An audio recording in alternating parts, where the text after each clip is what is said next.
출애굽기 40장 34절로부터 말씀을 보겠습니다.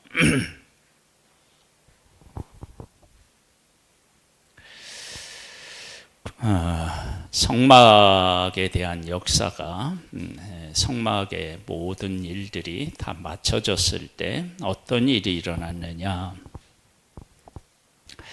구름이 희막에 덮이고 여호와의 영광이 성막에 충만하매 모세가 희막에 들어갈 수 없었으니 이는 구름이 회막 위에 덮이고 여호와의 영광이 성막에 충만함이었으며 구름이 성막 위에서 떠오를 때는 이스라엘 자손이 그 모든 행진하는 길에 앞으로 나아갔고 구름이 떠오르지 않을 때에는 떠오르는 날까지 나아가지 아니하였으며 낮에는 여호와의 구름이 성막 위에 있고 밤에는 불이 그 구름 가운데 있음을 이스라엘 온 족속이 그 모든 행진하는 길에서 그들의 눈으로 보았더라. 아멘. 하나님께서 성막을 짓도록 하셨어요. 성막에 대한 모든 것들은 다 하나님에게로부터 나왔습니다. 하나님이 말씀하셨고 보여주셨고 그리고 또 사람을 부르셨고 그들에게 총명과 지혜와 여러 가지를 만들 수 있는 재주를 허락하셨습니다. 그리고 하나님께서 이들이 만든 모든 과정 속에서 하나님의 영으로 함께 하셨습니다. 성막은 하나님의 말씀과 뜻대로 온전히 이루어진 곳이라고 말할 수 있습니다. 왜냐하면 말씀하신 대로 이루어졌다. 그렇게 말씀하셨으니까요. 그렇게 성막을 다 해놓고 하나님의 영광이 그곳에 임했습니다. 하나님의 영광이 임했을 때 모세도 들어갈 수 없을 만큼 그 하나님의 영광으로 가득 찼다. 그런데 이 성막을 만든 진짜 이유는 하나님의 뜻대로 다 만들어졌다는 것이 아니죠. 그렇게 만들어 놓으신 이유는 어디에 있느냐? 그곳에서 뭘 하기 위함이에요? 제사를 지내기 위함입니다. 그러니까 제사를 지낼 수 있는 모든 것이 완벽하게 갖추어졌을 때 하나님의 영광이 임했습니다. 그러면 진짜 성막에서 정말 행해져야만 하는 일이 이루어졌을 때는 하나님이 어떤 반응을 보이셨을까? 그렇잖아요. 이 성막이 지어진 목적은 하나님의 임재를 상징하기도 하지만 하나님께서 하나님의 백성들하고 만나고 교제하는 그런 길을 열어놓으신 것이 성막인데, 그러니까 그 일을 위해서 하나님이 성막을 짓도록 하셨는데 성막을 지어놓고 하나님의 영광이 충만히 그곳에 임했다라고 한다면 그곳에서 진짜 제사가 진행되었을 때에는 하나님이 어떤 반응을 보이셨을까요? 한번 볼까요? 레위기로 갑니다. 여호와께서 회막에서 모세를 부르시고 그에게 말씀하여 이르시되 이스라엘 자손에게 말하여 이르라. 너희 중에 누구든지 여호와께 예물을 드리려거든 가축 중에서 소나 양으로 예물을 드릴지니라. 그 예물이 소의 번제임은 흠없는 숫건으로 희망문에서 여호와 앞에 기쁘게 받으시도록 드릴지니라. 그는 번제의 머리에 안수할지니 그를 위하여 기쁘게 받으심이 되어 그를 위하여 속죄가 될 것이라. 그는 여호와 앞에서 그 수송아지를 잡을 것이요 아론의 자손 제사장들은 그 피를 가져다가 회막문 제단 사방에 뿌릴 것이며 그는 또 번제물의 가축을 벗기고 각을 뜰 것이요 제사장 아론의 자손들은 제단 위에 풀을 붙이고 불 위에 나무를 벌려놓고 아론의 자손 제사장들은 그 뜬 각과 머리에와 기름을 제단 위의 불 위에 있는 나무에 벌려놓을 것이며 그 내장과 정강이를 물로 씻을 것이요 제사장은 그 전부를 제단 위에 불살라 번제를 드릴지니 이는 화제라 여호와께 향기로운 냄새니라. 하나님 앞에 향기로운 냄새래요. 그런데 실질적으로 이 제사를 드릴 때는 이걸 향기롭다고 표현하기는 사실은 어려워요. 왜 그러느냐 그러면 지금 여기에 소로 번제를 드린다 그랬을 때 소를 잡는 사람이 누구예요? 내가 제사를 드리고자 하는 사람이 가져온 고 그 사람이 잡는다고요. 자, 소를 잡는데 소 잡는 일이 일상적인 일이 아니에요. 일상적인 일이 아니라는 것은 전문적으로 잡을 수가 없다는 거예요.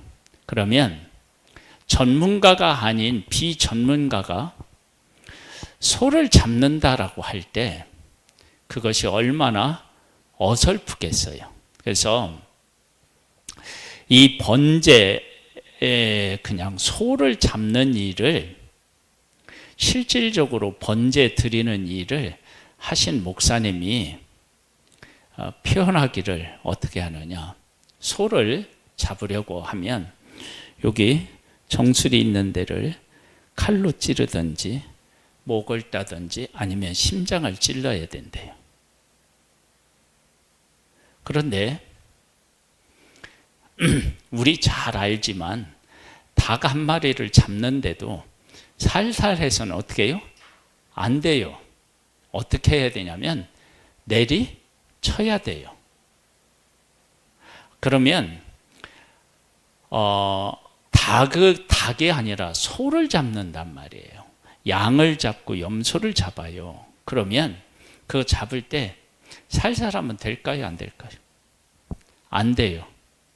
그럼 세게 해야 돼요. 그럼 세게 하면 어떠한 일이 생기느냐 그러면 정확하게 찌를 수가 없어요. 정확한 데를. 그래서 보통 만약에 이제 소의 이 정수리 있는데 이쪽을 해서 잡는다 그럴 때 정확하게 그 급수를 찌르려면 보통 15번은 해야 된대. 자, 그러면 살살 하지 않고 힘있게 내리쳐요. 그러면 소가 가만히 있겠어요? 발버둥 치겠죠. 막 울겠죠. 그런데 그 소를 완전히 잡아야 되니까 급소를 쳐서 죽을 때까지 그것을 해야 돼요. 그러면 어떻게 돼요? 이게 뭐라고 할까요? 잔인하다고 할 만큼 그런 상황인 거예요. 그리고 그 피를 받아서 어떻게 해요? 제단에 뿌려요. 그리고 제물 가져온 사람이 가죽을 또 어떻게 해요? 벗겨요. 그리고 어떻게 해요? 각을 떠야 돼요. 그리고 이제 불살라서 하나님 앞에 드려요. 그런 과정을 거쳐서 드리는데 하나님 앞에는 그게 뭐라고요? 향기로운 제물이래요.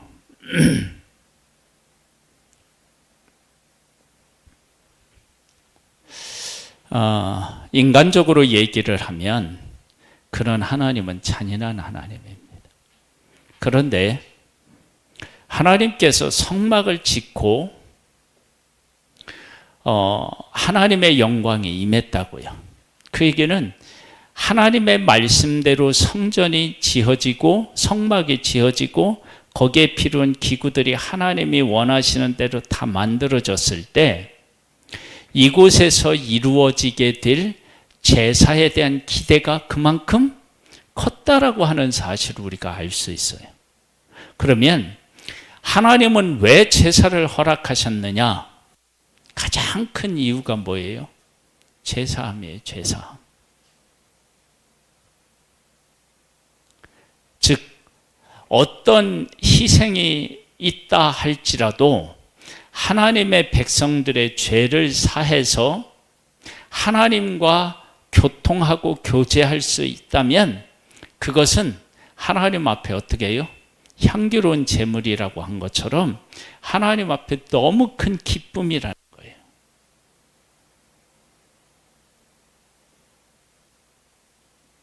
그것을 지금 여기에서 우리가 어디에서 알 수 있느냐? 성막이 지어졌을 때 하나님의 영광이 임재한 것을 통해 알 수 있어요.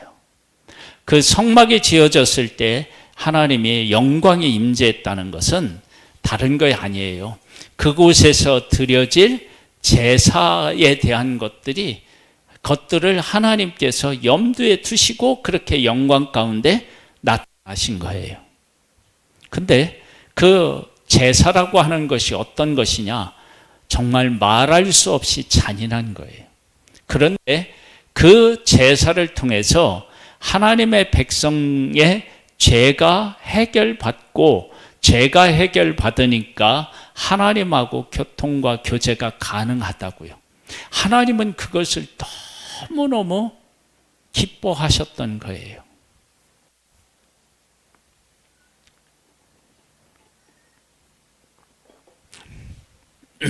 자, 그러면 이제 지금 우리들이 이쯤에서 한 가지 질문이 나와요. 질문이 생겨요. 어떤 질문을 해야 될까요? 하나님은 우리들과 만나고 교통하고 교제하는 것을 그렇게 원하시는데 나는 하나님하고 교통하고 교제하는 이 일을 얼마만큼 소중하게 여기고 기뻐하고 있나?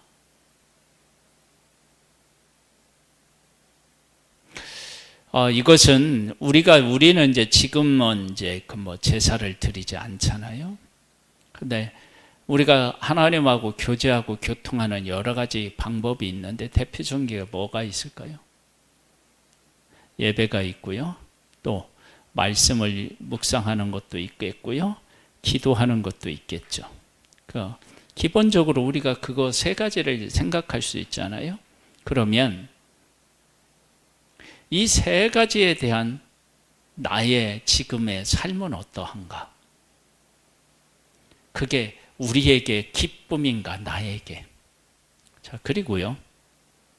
이제 좀 더 우리가 이제 이것을 확대해서 보면은 예수님이 이 땅에 오셨어요. 우리 죄를 위해 해결하기 위해서 오셨어요. 십자가를 지실 때 어떤 일들이 예수님에게 있었죠? 첫 번째, 사람들의 배신이 있었어요. 그렇죠? 그 다음에 배신이 있었고, 그 다음에 육신적으로 말하면 말할 수 없는 고통을 겪었어요. 어떤 고통을 겪었죠? 가시관을 쓰고 채찍으로 맞고 침뱉음을 당하고요. 그렇죠? 그런 일들을 또 예수님이 겪으셨어요. 그런데 그렇게 드린 예수님의 제사가 우리를 온전케 만들어요. 예수님이 십자가를 지실 때 그 고통 겪는 것에 대하여 하나님은 어떠한 마음이셨을까요? 구약에 제물을 가지고 하나님 앞에 제사 드릴 때는 그 화제란 말이에요. 그것을 태워서 드릴 때 그 태워서 드리는 그 연기를 하나님이 흠양하시고 어떻게 해요? 이 제물이 뭐라고 했어요? 여기 향기로운 냄새였대요. 그러면 예수님이 십자가에서 죽으실 때 하나님은 어떠한 마음이셨을까요? 구약의 제사는 끔찍할 만큼 잔인할 만큼 끔찍했어요.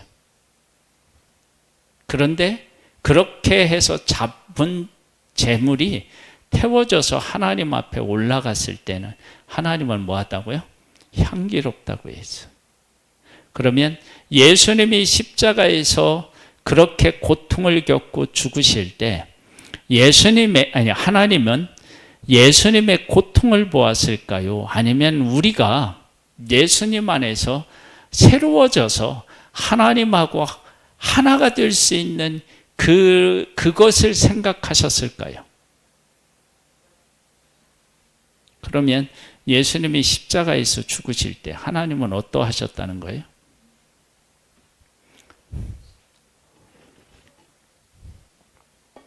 여기에 구약의 제사에 향기로우셨다고, 그러니까 짐승이었으니까 하나님이 짐승의 고통은 하나님께서 상관하지 않으시고 그렇게 하기에는 말하기는 어렵잖아요. 그렇죠? 그렇다면 짐승이 그렇게 끔찍하게 죽어가서 그리고 하나님 앞에 드려짐으로 하나님의 백성의 죄가 해결받고 하나님하고 교제하고 교통하는 일이 가능한 것을 향기로운 것으로 하나님이 받으셨다면, 예수 그리스도께서 십자가에서 참혹한 어떤 고통을 겪으셨지만 그 고통을 보시는 하나님은 그 고통으로 만들어진 우리 인간, 새로워진 거듭난 우리들이 하나님하고 함께 할 수 있는, 즉 하나님이 어디까지 갈 수 있냐면 그들의 어디예요? 심령에까지 갈 수 있는 그러한 자들로 하나님께서 만드시는 그 과정이잖아요. 그러면 그 일을 생각하면 십자가가 하나님에게는 어때요? 이건 말할 수 없는 기쁨이라고도 할 수 있고, 이게 어떻게 생각하면 하나님 입장에서 생각해 보면은 막 흥분되는 일이라고. 예수님의 고난을 우리가 생각하면 그럴 수 없는데 고난의 결과로 생각하면 그렇다고요. 그런데 지금 여기 향기로운 냄새라고 하는 것은 그 재물을 잡는 끔찍한 것이 주된 것이 아니고 뭐가 주된 것이라고 해서요? 그 백성의 죄가 해결받아서 하나님하고 교통하고 교제하고 동행할 수 있는 것이 그게 가장 중요했기 때문에 그렇다고요. 그러면 하나님께서 예수 그리스도가 십자가에서 돌아가실 때, 그 끔찍한 고통을 겪으실 때 그 결과로 나라고 하는 한 존재가 새로워져서 죄가 온전히 씻음받아서 하나님의 성령이 우리 안에, 내 안에 거하실 수 있는 것 때문에 하나님이 기뻐하시고 즐거워하셨다. 그러면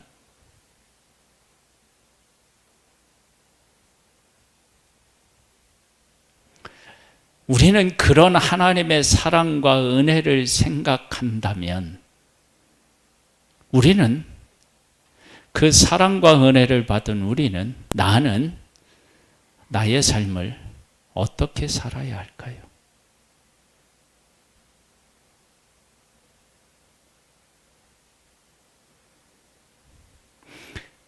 독생자 예수 그리스도를 그렇게 끔찍한 일을 경험하게 하시고 겪게 하시고, 그리고 나를 하나님의 자녀로 삼으시고 내 안에 거하여서 나로 더불어 먹고 마실 수 있는 것이 너무 좋아서 예수님의 십자가의 그 고난은 개의치 않으셨다. 그러면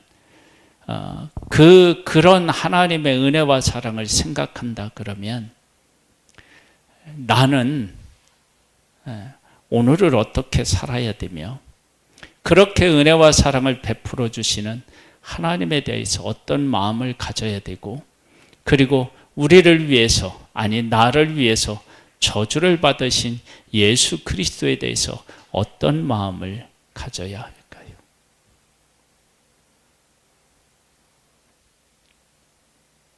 우리가 이것을 생각해 보면 우리의 삶을 지금처럼 살면 안 되겠구나.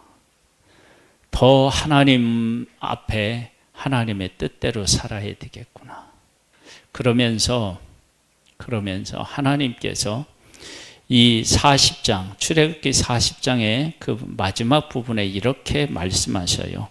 구름 기둥과 불 기둥으로 그들을 인도하셨다. 즉 뭐냐면 광야에서 구름 기둥과 불 기둥은 그 안에 있을 때만 그 혜택을 누리고 밖으로 나아가면 고통이라고요.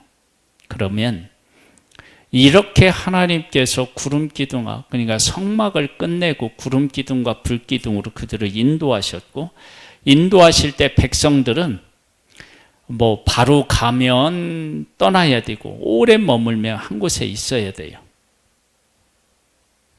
그것은 하나님이 베푸시는 은혜 아래 그 백성을 어떻게 뒀다가요? 가두어 두신 거예요. 그러면 하나님께서 이렇게 말씀하시는 것은 성막이라고 하는 그 은혜 안에 누구를 가두어 두신 거예요? 하나님의 백성을 가두어 놓으신 거예요. 지금 우리들은 어디 안에 있어요? 예수 그리스도 안에 있잖아요. 그 안에 있는 거예요. 그런데 그 안에 있는데 하나님의 백성들이 불평불만한 곳이 어디예요? 구름 기둥과 불 기둥 안에 있어요.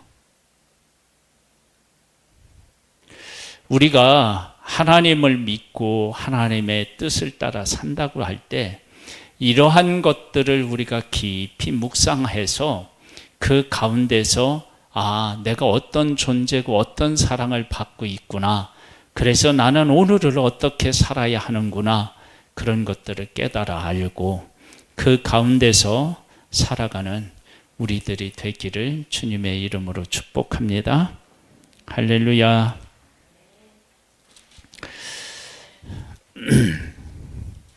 (288장으로) 찬양을 드리겠습니다.